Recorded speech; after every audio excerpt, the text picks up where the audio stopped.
Subscribe to my channel and hit the bell icon so you never miss any video from my channel.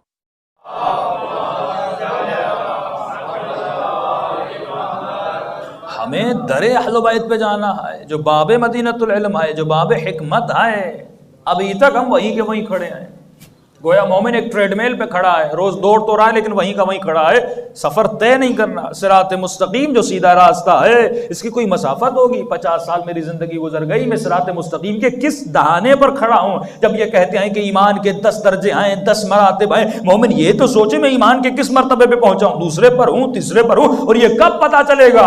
जब इसकी गैबी आंखें खुलेंगी। कम अज कम जिंदगी में एक मरतबा इमाम की ज़ियारत नसीब होनी चाहिए। इसके लिए बेहतरीन अमल है जो आजमाया हुआ बुजुर्गों का अमल। पर मैं रोजाना अगर कोई मोमिन मुसब्बहात पढ़ता है, यानी ऐसी सूरतें जो सब्बिह या युसब्बिह से शुरू होती हैं, अमल थोड़ा मुश्किल है लेकिन अगर कोई बुजुर्ग करे इस उम्र में तो करना चाहिए, जो उम्र बढ़ गई और मौत के बहुत करीब है। पर अगर डेली ये मुसब्बिहात पढ़ेगा तो इसकी ज़िंदगी के गुजरते हुए लम्हात में परवरदिगार आलम 14 मासूमिन में से किसी न किसी मासूम की ज़ियारत ज़रूर करवाएगा। और अगर किसी को अपनी बरज़ख देखनी है तो अभी शाबान का महीना आने वाला है। 15 शाबान की रात से लेकर 25 रमज़ान तक अगर कोई रोज़ाना 1000 मरतबा सूरह इन्ना अंज़लना पढ़े, परवरदिगार आलम उसे अपनी बरज़ख दिखा देगा।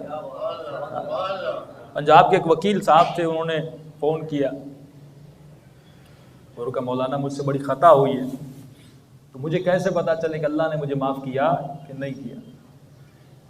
मैंने कहा सबसे बड़ी निशानी ये है कि आपके गुनाह को 20-25 साल गुजर गए लेकिन अभी तक आपके वजूद में पशेमानी है, शर्मिंदगी है कि मैंने ये गुनाह क्यों किया। ये शर्मिंदगी उस तौबा की निशानी है। अगर नाराकी फरमाते ना कितना बेवकूफ़ इंसान है, 1 लाख का नुकसान होता है, इसको रात को नींद नहीं आती। लेकिन इसी जिसको फना है उसके फना होने पे पूरी रात सोता नहीं है कि मुझे 1 लाख का नुकसान हो गया, मुझे बिजनेस में नुकसान हो गया। लेकिन यही इंसान जिसकी सुबह की नमाज कज़ा होती है, इसे परवाही नहीं है, परवाही नहीं है, क्योंकि इससे बड़ा बेवकूफ नहीं है। जिस शय से तुम्हें बका मिलेगी उसके खोने से इसके ऊपर असर नहीं पड़ता, लेकिन जिस चीज को इसके वजूद से जुदा ही होना है उसके जुदा होने पे ये घबरा जाता है, क्योंकि अभी तक इसने सीरत अली को सुना है, सीरत अली पर चला नहीं है। जब तक हम चलते नहीं तब तक नहीं आता। तो मैंने कहा पहली निशानी तो आपके वजूद में पशेमानी है, शर्मिंदगी है कि आपने गुनाह किया। मैंने कहा कोई निशानी?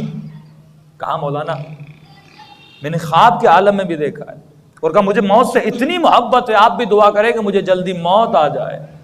मैंने कहा अहले बैत फरमाते नहीं ऐसी दुआ न किया करो, दुआ किया करो खुदा मुझे आक़िबत बखैरी नसीब फरमा, जब भी मैं मरूं तो मेरी आक़िबत बखैर हो जाए। तो मैंने कहा कोई निशानी? कहा मौलाना एक निशानी थी, मैं खुद कहते मैंने ख्वाब में देखा कि लोग मुझे कब्र में दफन करके चले जाते हैं, तो मैंने अपनी कब्र से अपनी रूह को परवाज करते हुए देखा और देखता हूं मैं परवाज करके वादी सलाम तक पहुंच गया हूं।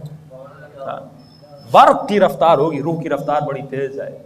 तो कहता मैंने चेहरा तो नहीं देखा लेकिन मैंने 2 नूरानी हाथ देखे और ये समझ आ रहा था ये हाथ मेरे आका इमाम हुसैन इब्न अली के हाथ हैं और मौला वादी सलाम में मेरा इस्तकबाल कर रहे हैं। मैंने कहा इससे बड़ी तौबा क्या हो सकती है?